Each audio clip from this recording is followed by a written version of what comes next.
Welcome back, tribe. We're going to talk a little bit about the scapegoat.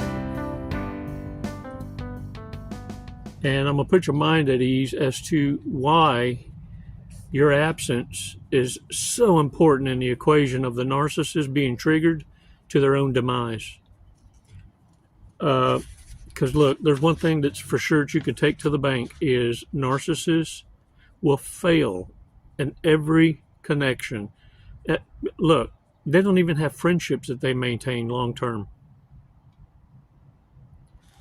And so I want to talk to you about that, and also what it is that, you know, you hear a lot on the interweb, the YouTube, all these shorts about women always chasing the bad boys. I'm going to spill some tea on that. And it's not every one of them. Some of them, look, they just need to get dickmatized before they learn, and they end up getting baby trapped. But the mass majority are narcissists. And I'm going to give you some insights. It's going to really blow your mind. So I need you to really compose yourself and stay to the end. And so we can stop bouncing around in our head as to how narcissists operate. What I'm going to do is save you a whole lot of hurt and getting curious and going back into the devil's playground. Leave that to the ones that can go in and out without it being affected. Matter of fact, there's a few of us that can go in the devil's playground and we're respected. We got street credit. Yeah, you're talked about in rooms that you don't care to be invited in. And when your name is brought up, it triggers. In fact, many don't even want to touch the subject because they feel that every time they put your name in their mouth, something bad happens to them.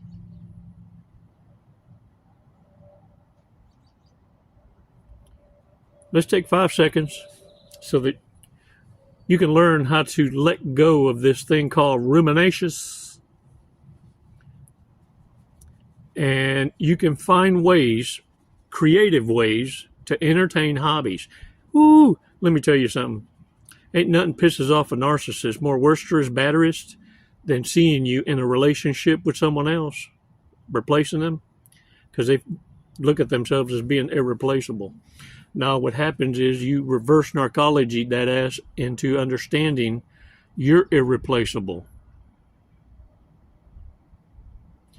And this affects them in a bad way because in every connection, you set the standard, the bar so high that no one can achieve it. You weren't a notch in somebody's headboard. No, sir. You were the benchmark, the one that haunts. They cursed the day they ever met you. Tasting you is a curse to the narcissist. Why you think they hoover and gang stalk? If you were such a piece of crap, the villain that they preach to everyone that you are, then why is it they always end up hoovering? And for those of you who haven't been hoovered, it's because now they understand full well it's going to hoit. And they need to hate you from a distance. Yeah. Because you don't feed the animals. You see, they didn't realize you could split. And for some of us, we were trained, either military, law enforcement, government, whatever it might be. You were trained as empaths to have that split. To be able to compartmentalize and understand there are friends and enemies, no gray area, with me or without me. And what narcissists underestimated was your ability to walk away. See, some of y'all naively and some of y'all purposefully engaged with narcissists and gave them the case of the big head. Their ego got in the way and they actually started to believe that they were something. And they were all that before you, having forgotten. You picked up a straggler, a hitchhiker, and you thought they'd be grateful. Nope, they got too big for their britches, started believing the air you was blowing up that ass. And now they're trying to destroy you. Ooh, there's a big danger in that too. We're going to talk about that. Yeah. Because let me tell you something. Their rage, pride, and envy becomes resentment. In fact, they feel like they're cheating with you on the one that they're replacing you with. That's when that disrespect shows its ugly head. And that resentment later, because you didn't chase, becomes obsessious. You're my obsessious, my shortest obsessious. It's shortest to be with you. It's shortest, boil a rabbit for you. Yeah, it ain't the good kind of obsessious. Don't get it twisted. 5 seconds. Let's do this. 5 Mississippis. It's a breathing exercise. Yeah. Shut up. Stop laughing. Look. I know some of y'all saying, Chico, I ain't got a rabbit. Oh, they'll bring a rabbit. Yeah. Don't talk. Don't poke that one. No. That's worse than delulu. Yeah, that's a different part of that dark triad that you don't ever want to see. And some of y'all got a taste of how far they are willing to go. Can you imagine if you're physically available for them to taunt and poke? Shh, man, you better get out of there. Look, that's the reason the girls, let me tell you, the girls in the office, the ones that got our back, they culled through the comments and the remarks, keeping the trolls out, and also keeping these self-deprecating narcissists. You know the ones, every now and again one slips by before they get to delete it, where they're telling you their whole sob story, asking for what should I do? What should I do? Milking y'all. Looking for understanding and explanations so that they can in the next remark move the goalpost. Well, that won't work. I already tried it. Well, that ain't gonna work. I already tried it. Yeah. No. You see, this channel is for those that are fighting for themselves in silence, not looking for empathy and explanations, because you know this is a battle you fight lone wolf. And you either come out stronger for it, or you're going to settle and make a choice. But it's not going to be because you're naive.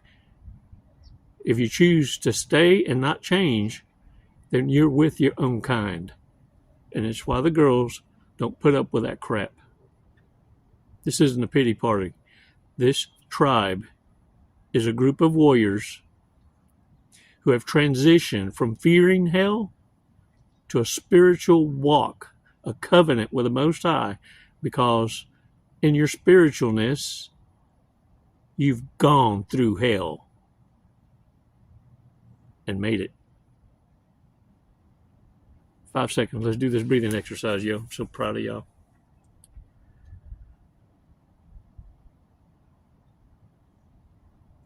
Release slowly.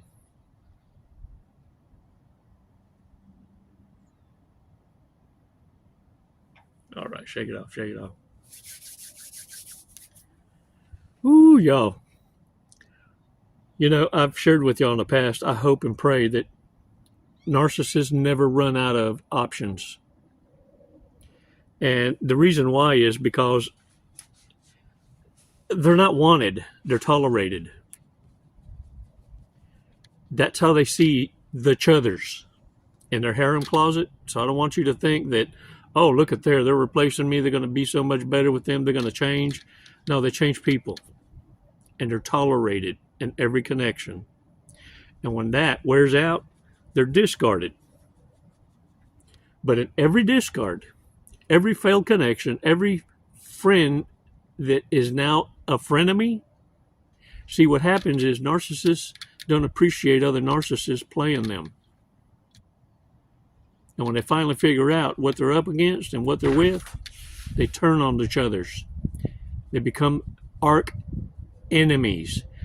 And they don't have class. They got nothing to lose, and they don't mind because they've already had pillow talk. They don't mind destroying each other's ability to become resourceful and independent, and they will crucify each other's jobs.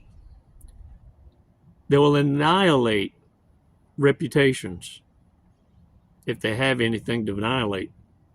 But what they will do is take each other's mask off in the fight. You ever seen them kind of cat fights? Man, that's entertainment, fool. Let me tell you something for real. For you scapegoats, you know what I'm talking about because you've seen it even among your own siblings.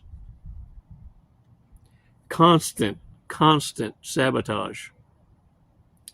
And the thing is, for some of y'all, your first bully was your own mother. Oh, I said it. And let me tell you why your own mother resents you. Especially if they're a psychopath, sociopath.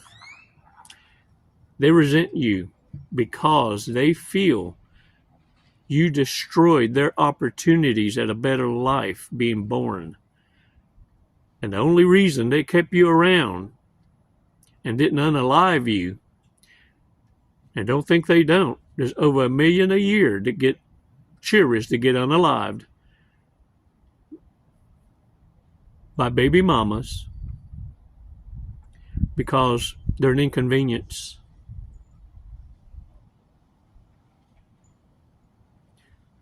The only reason you, the scapegoat, made it is because you were an anchor baby. You were child support, opportunity for discretionary income from the government. Yeah. Some of y'all was, back in my day, you was worth your government cheese is what they called it. Yeah. And get this. Because you destroyed their opportunity, they would deprive you of any nurturing, any love, any common sense. They got no wisdom to share with you because, well, they're incompetent, uneducated, always in survival mode.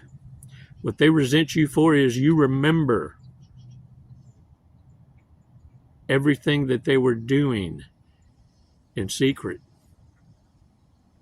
And it's why most of you got kicked out.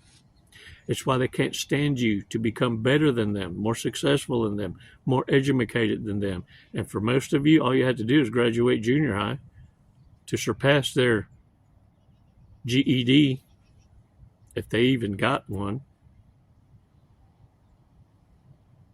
Most of them tried to push you into having your first unaliving child moment because they didn't need you rubbing that in their face once you figured it out. And some of you found it out because you found their altar, a shoebox full of different sonograms, because they don't throw them away. They use that as droplets when they have no one supplying them attention and an ego rub. They look at those as Baal sacrifices, where they use that to leverage someone else's legacy and hold it against them. So they look at that later as a win. Imagine taking the life of innocence as leverage for a win, or because it was an inconvenience.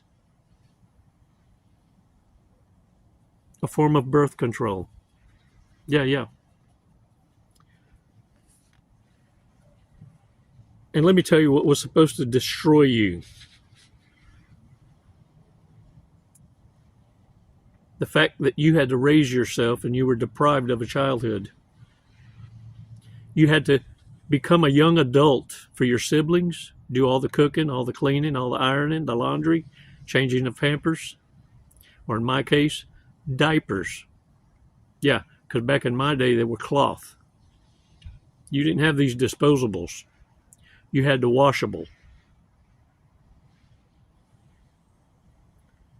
Warriors, you had to learn how to cook by age 4.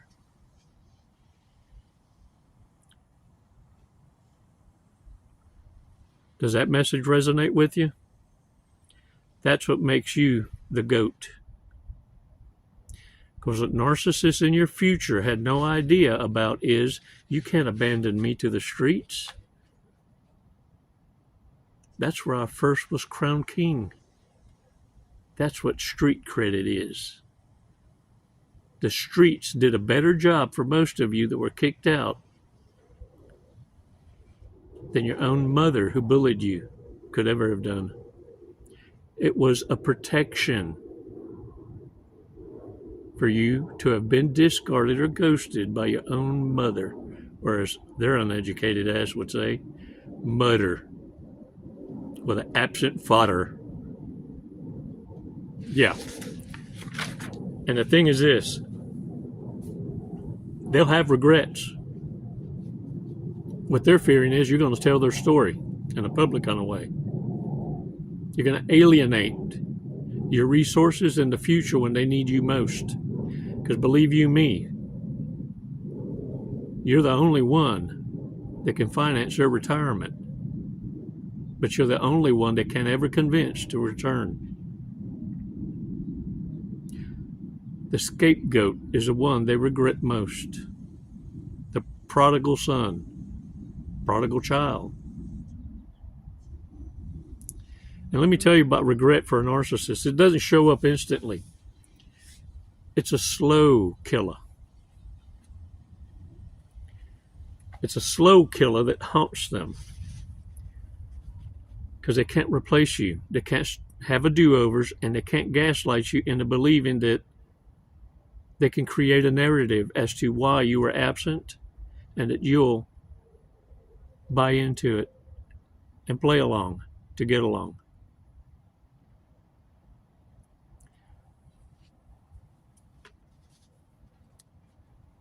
The regret is what eventually turns into an obsession. It's why it's not always the kind of relationships that are romantical only. It can be parental. It could be your own siblings. Some of your siblings only despise you because the parent matriarchy made it so. Because they'll pull whatever support they've been given if they don't side with them. It's a tangled web. And they're so codependent on the streets that what little few crumbs they do get, they depend on. Warriors, those are the very dangerous types. Because they feel, they know, they don't feel, they know that if ever they go missing by the hand of another, they will never be missed. Because no one likes them and no one would be surprised. What they hate and resent about you is you're loved by many without even trying. And it's why they have to hate you from a distance, because if any harm comes to you, everyone knows who to go looking for.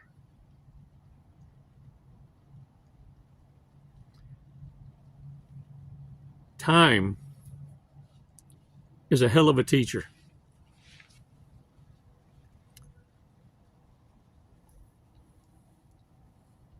And that teacher is the narcissist karma.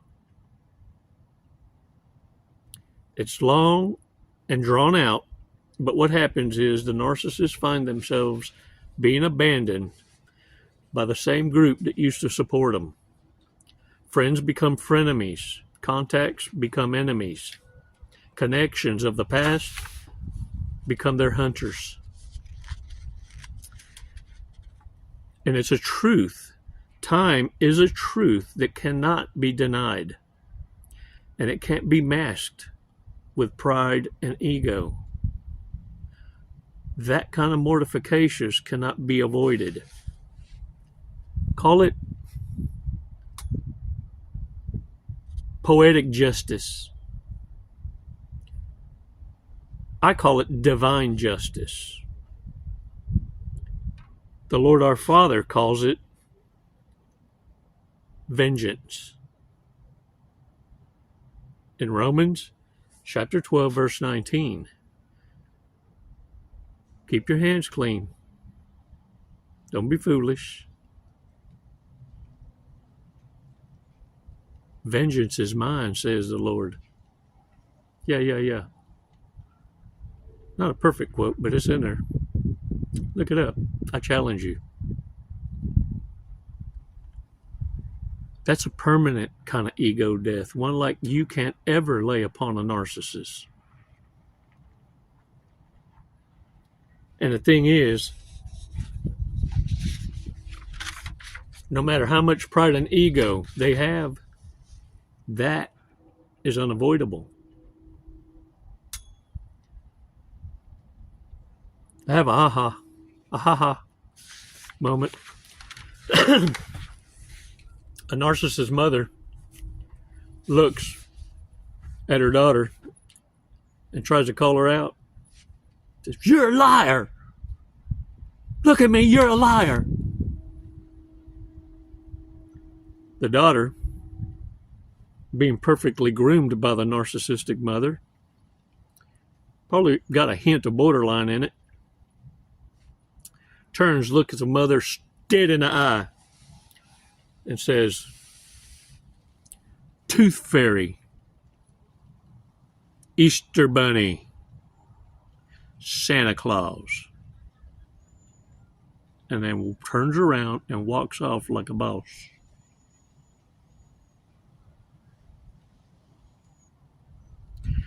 You see, that's that feeling right there. You feel it? Yeah. That's that feeling the narcissistic parent has. And that feeling of resentment against their own children that know their secrets. And they'll gaslight you till their last breath. Because they don't want you to ever bring it up. And if no one brings it up, it never happened. They want you to compartmentalize that sections of your memory databank. Yeah, they don't want you spreading the truth of the wholeness that they were, building up their harem closet, while you were being the adult to your own siblings, giving them the time they need to go conduct business, selling that strange for change. Yeah. And then having to come back home in between to gargle. Yeah. That's that red bag that had a hose in it, and you thought it was karaoke, and you were singing in the shower. No. That's fish pond gargle.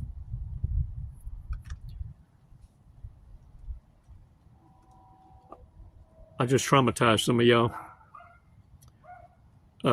Menfolk. Yeah. Because some of y'all just now figuring it out. Because I just told you what that little red bag was. And it ain't little. It wasn't little. Yeah. But look at here. The thing is this. Narcissists chase bad boys for a reason. And that collection of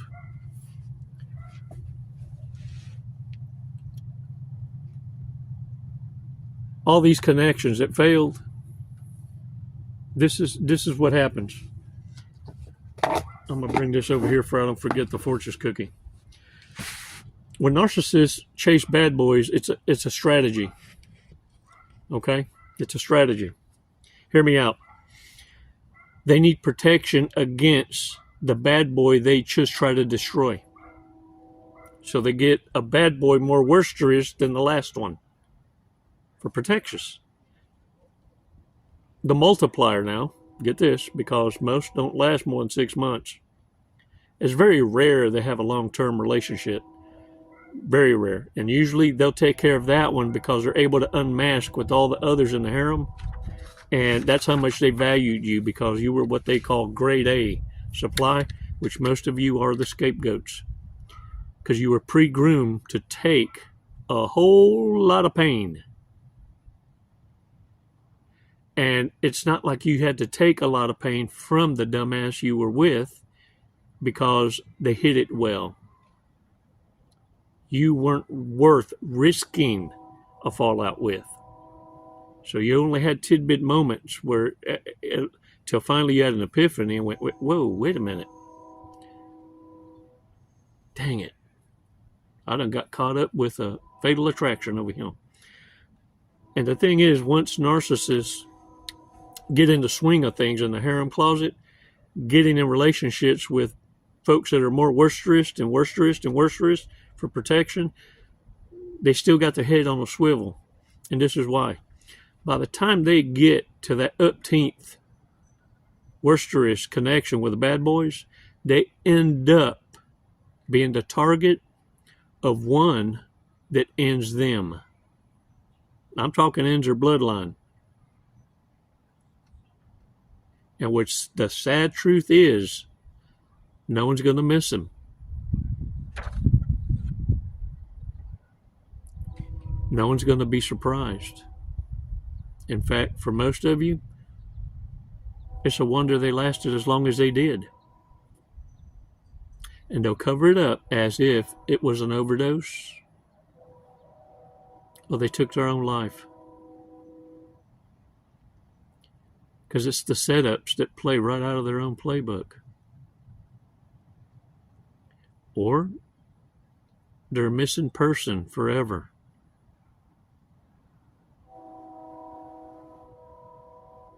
Confirmations. Don't stay your asses too long trying to figure out if you with one when you've been given all the red flags you need to make a decision. You see, if you don't change your environment, you're making a choice to stay. And if you're comfortable in that environment, then you're right where you need to be. But don't act like you're going to come over this channel and make comments about you got an emergency and you in a pickle and don't know what to do.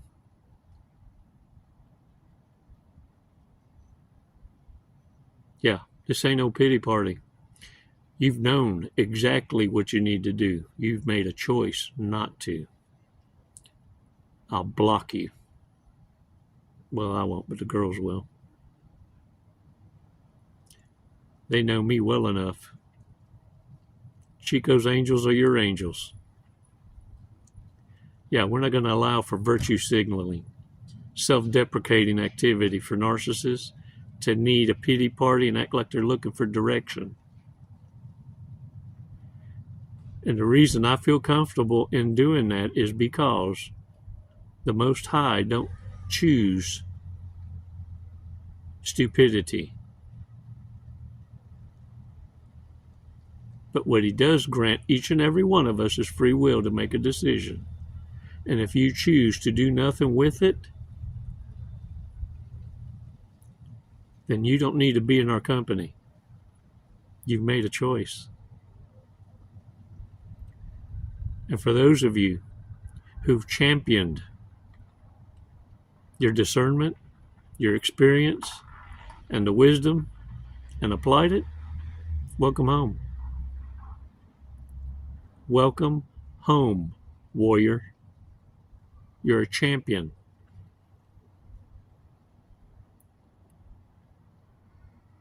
You went from religious, fearing hell, and now you've gone to spiritual, having a covenant with the Most High because you're not a believer or a fear of hell. You know and been through it and made it through hell. That's why I'm proud of you.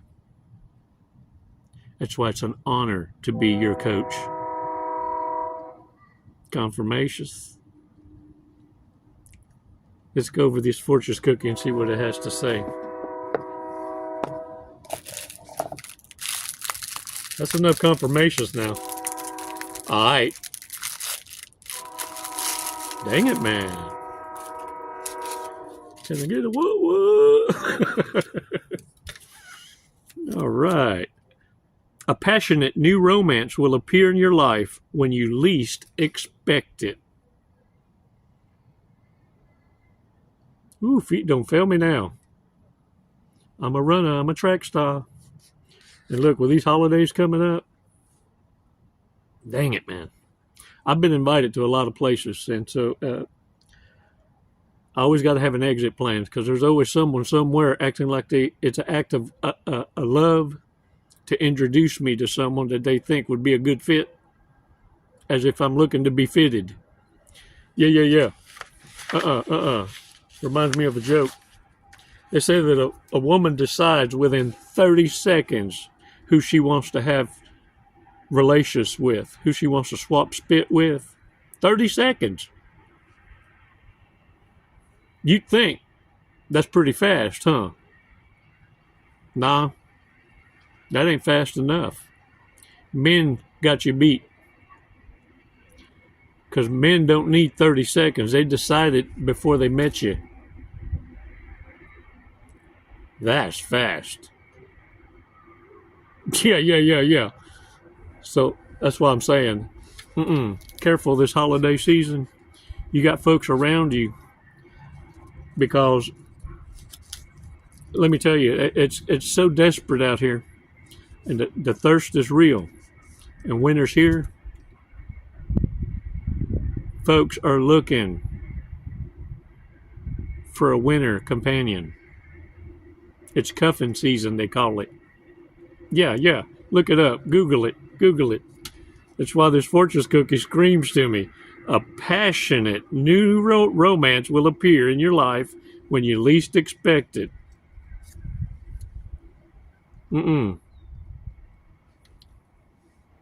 Show up to these parties, these events, these employee gatherings, but always remember to leave 1 hour before the devil shows up. Can I get a what? Man, y'all are awesome. Thanks for your support. And it's never goodbye. It's not our way. It's always until next time. Reserve your goodbyes for the reprobates. They'll never see it coming. Namaste.